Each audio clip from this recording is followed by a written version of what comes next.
जी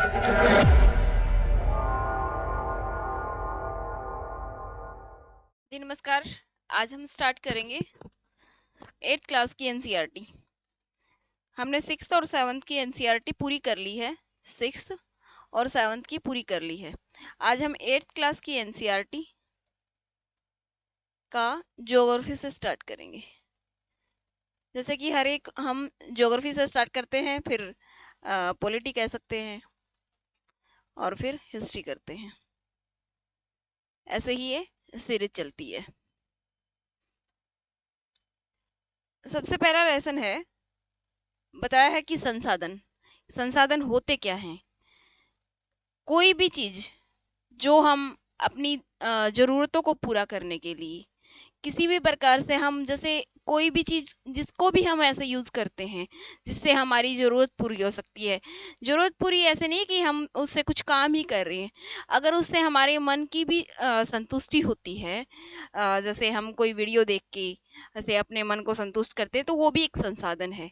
तो संसाधनों के बारे में बताया है पूरा इसमें कि संसाधन क्या होते हैं, कि चाहे तो उनमें उपयोगिता होनी चाहिए, कि जैसे यूटिलिटी होनी चाहिए, वो हमारी एक टाइम की उपयोगिता को संतुष्ट करें, या वो मूल्यवान होने चाहिए। मूल्यवान का मतलब हमेशा यही नहीं है कि मूल्यवान वही होगा जिसके पैसे ज़्यादा लगते हों।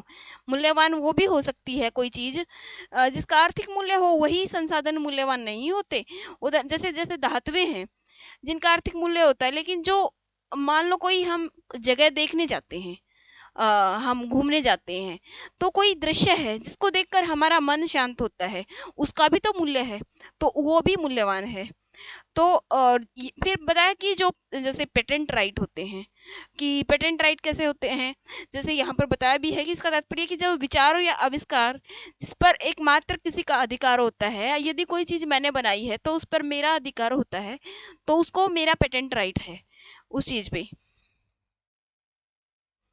फिर संसाधनों के प्रकारों के बारे में बताया है कि संसाधन कौन से प्रकार के होते हैं।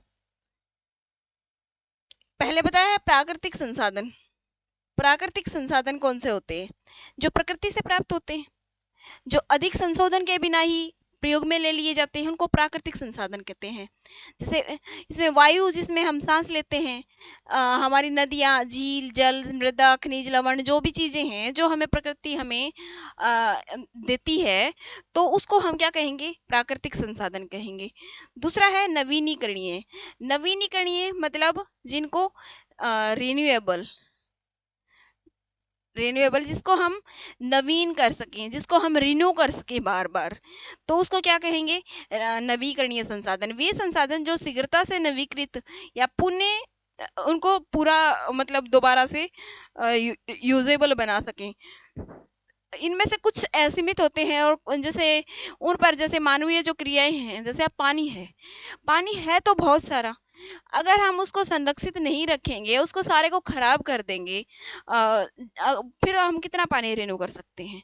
ऐसा तो नहीं है कि हम सारे पानी को खराब कर देंगे। ऐसा है कि साथ साथ में उसको एक सस्टेनेबल डेवलपमेंट के गोल को ध्यान में रखते हुए ऐसे करें कि ना ही तो वो बिल्कुल खराब हो पाए, और उसको यूज़ भी करें और खराब भी ना करें। तो ऐसी चीज़ें हैं। और फिर तीसरा है अनवीनीकरणीय।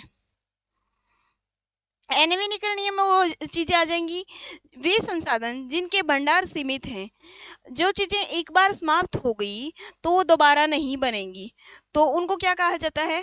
अनवीनीकरणीय।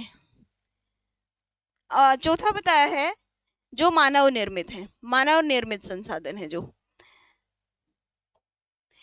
जैसे कभी कभी जैसे कोई भी धातु है, ऐसा तो नहीं है, जब हम मिश्रित धातु उससे बनाते हैं, तो ऐसा तो नहीं है कि वो हमेशा से अस्तित्व में थी।